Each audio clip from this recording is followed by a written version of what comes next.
ಖಾಸಗಿ ಇಂಜಿನಿಯರಿಂಗ್ ಕಾಲೇಜಿನಲ್ಲಿ ಇವತ್ತು ಎರಡು ಗುಂಪುಗಳ ನಡುವೆ ಘರ್ಷಣೆ ಆಗಿತ್ತು. ಈ ಘರ್ಷಣೆಗೆ ಕಾರಣ ಏನು ಅಂತ ಹುಡುಕ್ತಾ ಹೋದಾಗ ಕಂಡು ಬಂದಿದ್ದು ಒಂದು ಹಾಡು. ಶ್ರೀರಾಮನ ಹಾಡು ಹಾಕೋದು ತಪ್ಪ? ಹಾಗಾದ್ರೆ ಶ್ರೀರಾಮನ ಹಾಡು ಹಾಕಿದ ತಕ್ಷಣ ಹೊಡಿಬಹುದಾ, ಗಲಾಟೆ ಮಾಡಬಹುದಾ ಅನ್ನೋದು ಪ್ರಶ್ನೆ. ರಾಮನ ಹಾಡು ಹಾಕಿದ್ದಕ್ಕೆ ವಿದ್ಯಾರ್ಥಿಗಳ ನಡುವೆ ಘರ್ಷಣೆ ಆಗಿದೆ. ಹಿಂದೂ ವಿದ್ಯಾರ್ಥಿಗಳ ಮೇಲೆ ಮುಸ್ಲಿಂ ವಿದ್ಯಾರ್ಥಿಗಳು ಬಂದು ಹಲ್ಲೆ ಮಾಡಿದ್ದಾರೆ. ಏನ್ ರೀಸನ್ನು? ಶ್ರೀರಾಮನ ಹಾಡು ಹಾಕಿದ್ದು ರೀಸನ್. 17 ಮುಸ್ಲಿಂ ವಿದ್ಯಾರ್ಥಿಗಳ ವಿರುದ್ಧ ಈಗ FIR ದಾಖಲಾಗಿರುವುದು ತಿಳಿದು ಬರ್ತಾ ಇದೆ. 17 ವಿದ್ಯಾರ್ಥಿಗಳು ಜೊತೆಗೆ 15 ಅನಾಮಧೇಯರ ವಿರುದ್ಧ ಕೇಸ್ ದಾಖಲಾಗಿದೆ. ಇನ್ನು ಈ ಪ್ರಕರಣಕ್ಕೆ ಸಂಬಂಧಪಟ್ಟಂತೆ 8 ಜನರನ್ನ ವಶಕ್ಕೆ ಪಡೆಯಲಾಯಿತು. ಆಮೇಲೆ ಸ್ಟೇಷನ್ ಬೇಲ್ ಮೇಲೆ ಕೂಡ ರಿಲೀಸ್ ಮಾಡೋ ಕೆಲಸ ಆಗಿದೆ. ಅದಕ್ಕೆ ಸಂಬಂಧಪಟ್ಟಂತಹ ವಿಜುವಲ್ಸ್ ಕೂಡ ನೀವು ಗಮನಿಸ್ತಾ ಇದ್ದೀರಿ. ಇದೆಲ್ಲದಕ್ಕೂ ಮೂಲ ರಾಮನ ಹಾಡು ಹಾಕಿದ್ದಕ್ಕಂತೆ. ರಾಮನ ಹಾಡು ಹಾಕಿದ್ರೆ ಯಾರಿಗೇನು ಸಮಸ್ಯೆ ಆಗುತ್ತೆ ಅನ್ನೋದು ಅರ್ಥ ಆಗ್ತಲ್ಲ. ಇತ್ತೀಚೆಗೆ ಶ್ರೀರಾಮ ಅಂತ ಹೆಸರು ಕೇಳಿದ ತಕ್ಷಣ ಯಾಕೆ ಈ ರೀತಿಯಾದಂತಹ ಅಸಹಿಷ್ಣುತೆ ಅನ್ನೋದು ಗೊತ್ತಾಗ್ತದೆ. ಇದು ಎಲ್ಲಿಂದ ಬರ್ತಾ ಇದೆ, ಯಾವ ಮಾನಸಿಕತೆ ಇದು ಅರ್ಥ ಆಗ್ತಾ ಇದೆ.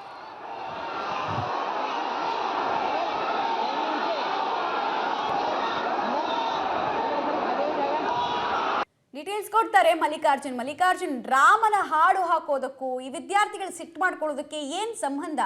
ರಾಮನ ಹಾಡು ಹಾಕಿದ್ರೆ ಅರ್ಥ ಕೇಳಿಸ್ಕೊಳ್ಬೇಕು, ಇಲ್ಲಾಂದ್ರೆ ಇಷ್ಟ ಆಗ್ಲಿಲ್ಲ ಅಂದ್ರೆ ಆಚೆ ಹೋಗ್ಬೇಕು. ಅದು ಬಿಟ್ಟು ಹೊಡೆಯೋ ಮಾನಸಿಕತೆ ಎಲ್ಲಿಂದ ಬರ್ತಾ ಇದೆ? ಈ ರೀತಿ ವಿಷ ಬೀಜವನ್ನ ಇವ್ರ ತಲೆಯಲ್ಲಿ, ಅಂದ್ರೆ ಈ ಮುಸ್ಲಿಂ ವಿದ್ಯಾರ್ಥಿಗಳ ತಲೆಯಲ್ಲಿ ಬಿತ್ತುತ್ತಾ ಇರೋದು ಯಾರು ಅಂತ ಇದು ಸಮಾಜಕ್ಕೆ ಮಾರಕ ಇವತ್ತೆಲ್ಲ ನಾಳೆ.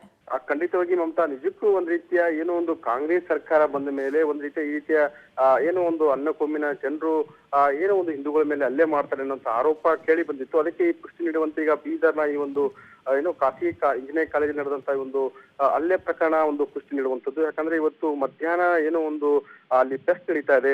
ಕಳೆದ 2 ದಿನಗಳಿಂದ ಫೆಸ್ಟ್ ನಡೀತಾ ಇತ್ತು. ಆ ಫೆಸ್ಟ್ ನಲ್ಲಿ ಇವತ್ತು ಏನೋ ಒಂದು ಜೈ ಶ್ರೀರಾಮ್ ಹಾಡು ಹಾಕಿರುವಂತ ಸಂದರ್ಭದಲ್ಲಿ ಏನು ಅನ್ನಕೋಮಿನ ಜನರು ಒಂದ್ ರೀತಿಯ ಏನು ಹಿಂದೂಗಳ ಏನೋ ಒಂದು ಆ ಒಂದು ಸ್ಟೂಡೆಂಟ್ಗಳ ಮೇಲೆ ಹಲ್ಲೆನ ಮಾಡಿದ್ರು.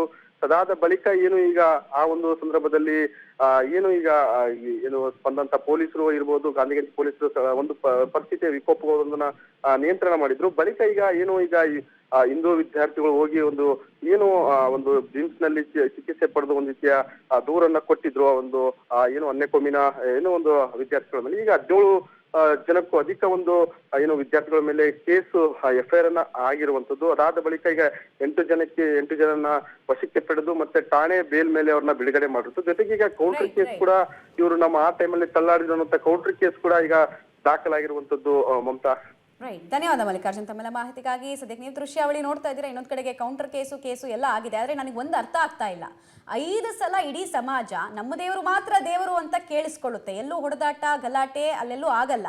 ನಮ್ಮ ದೇವರು ಮಾತ್ರ ದೇವರು, ನಮ್ಮ ದೇವರು ಪರಮೋಚ್ಚ ದೇವರು ಅಂತೆಲ್ಲ ಹೇಳಿದ್ನೆಲ್ಲ ಕೇಳಿಸ್ಕೊಳ್ಳುತ್ತೆ ಸಮಾಜ. ಆದರೆ ಇಲ್ಲೊಂದು ಫೆಸ್ಟ್ನಲ್ಲಿ ಒಂದು ಹಾಡು ಹಾಕಿದ ತಕ್ಷಣ ನಮ್ಗೆ ಆಗಲ್ಲ, ನೀವು ಮಾಡಬಾರ್ದು, ನಮ್ಮ ಕಣ್ಣು ಕೆಂಪಾಗುತ್ತೆ, ನಮಗೆ ನಖಶಿಖಾಂತ ಉರಿಯುತ್ತೆ ಅಂದರೆ ಏನು ಹೇಳಬೇಕು? ಅರ್ಥ ಆಗ್ತಿಲ್ಲ ಇಲ್ಲಿ.